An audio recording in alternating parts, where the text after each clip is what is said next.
김성광 지사입니다. 어린 시절부터 교회에 다녔습니다. 집은 가난하고 몸은 이미 진행성 근위영양증이라는 유전병으로 병들어 막연히 하나님을 잘 믿으면 행복하게 될 거라고 생각했던 것 같습니다. 하지만 여전히 괴롭히는 아이들로 학창시절은 힘들었고 병든 몸은 학교를 다니는 것만으로도 벅찼습니다. 불공평하고 부당한 세상에 대해 해석이 되지 않아 괴로웠고 그렇게 조금씩 그런 세상을 허락한 하나님을 원망하기 시작했습니다. 그런 중에도 몸은 계속 나빠져 뛸 수 없게 되더니 걸을 수 없게 되고 일어날 수 없게 되었습니다. 직장은 언제까지 다닐 수 있게 될지, 삶의 낙오자가 되는 건 아닐지 공포와 불안감이 늘 나를 따라다녔습니다. 앞이 보이지 않은 외롭고 어두운 긴 터널을 혼자 걷고 있는 삶을 살았지만 하나님을 찾지 않았습니다. 아니, 하나님을 찾았지만 그저 나의 잘됨과 행복과 건강에 대한 욕망에만 치우쳐 하나님의 뜻을 전혀 헤아리지 못했습니다. 그래서 하나님은 늘 나에게 침묵하고 계신다고 생각했고 나의 원망과 분노의 응어리가 내면 깊은 곳에서 하염없이 쌓이기 시작했습니다.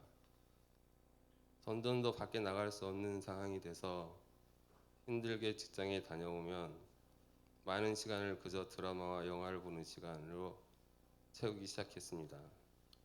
고달픈 세상에서 내가 할 수 있는 가장 손쉬운 도피처였습니다. 많은 시간 보다 보니 어느덧 더 자극적인 것을 원하게 됐고 조금씩 음란물에도 빠지게 되었습니다.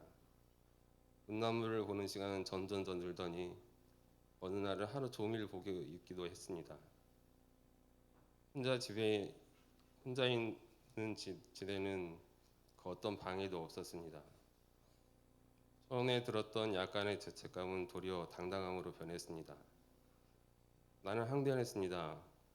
하나님이 만들어 놓은 이 장애가 나를 장가들지 못하게 하지 않았습니까? 내 인생에 여자가 있겠습니까? 야동이라도 보지 않으면 산속에 들어가 혼자 살아야 합니까? 그러나 타인에게 피해가 없는 최선의 선택이지 않습니까? 라며 저는 저의 모든 악과 죄의 탓을 하나님께 돌리며 나를 합리화했습니다. 그러니 당연히 내가 죄인인지도 몰랐고 회개는 꿈도 꾸지 않았습니다.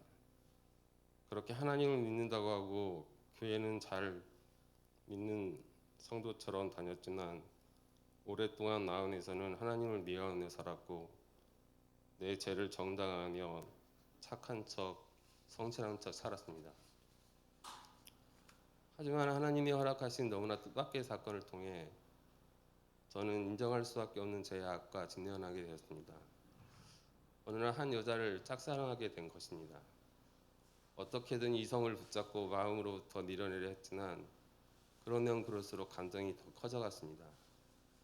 급기야 그 여자를 향한 사랑은 무서운 집착으로 치달았고 내 감정대로 되지 않으니 죽을 만큼 고통스러웠습니다. 저도 제가 왜 이런지 이해가 되지 않을 지경이었지만 통제가 되지 않았습니다.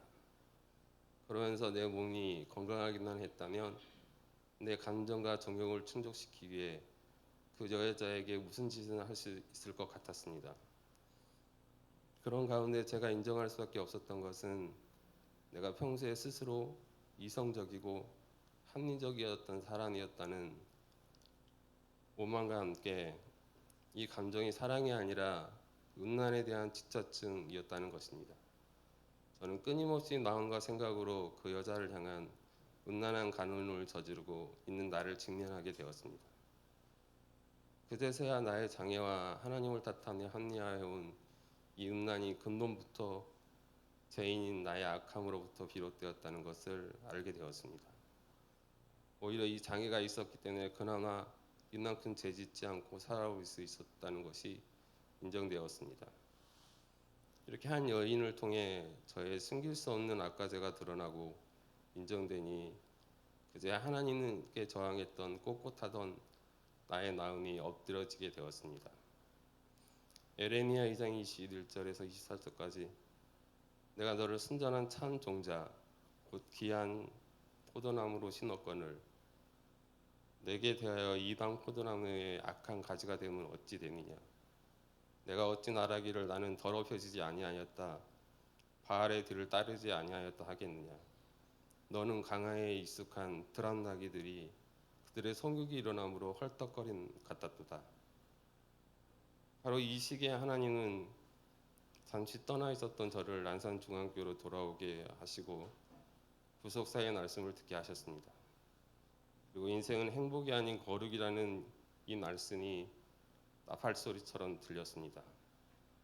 구속사의 말씀으로 나의 삶을 해석하게 되니 인생의 목적이 행복이었던 때는 이 장애가 저주로만 여겼는데 사실은 나를 구원한 사람이 되게 하시려는 하나님의 은혜였으니 인정되어집니다.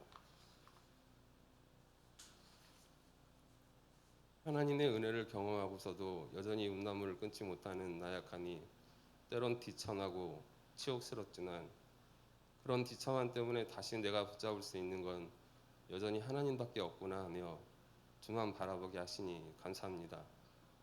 예전에 고난이 밀려오고 고통이 지속될 땐 나의 기도에 하나님이 침묵하고 계신다고 생각되었는데 가끔 이 고통이 하나님의 사랑이라는 생각을 하게 됩니다. 그것이 징계이든 시험이든 또 다른 기회를 위한 하나님의 배려이든 중요한 건 하나님이 나와 항상 함께 하시며 나의 구원과 거룩으로 인도해 가고 계신다는 것과 그것을 믿는 것입니다. 저를 끝까지 포기하지 않으시고 구원의 자리로 인도해 주시는 하나님께 감사드립니다. 감사합니다.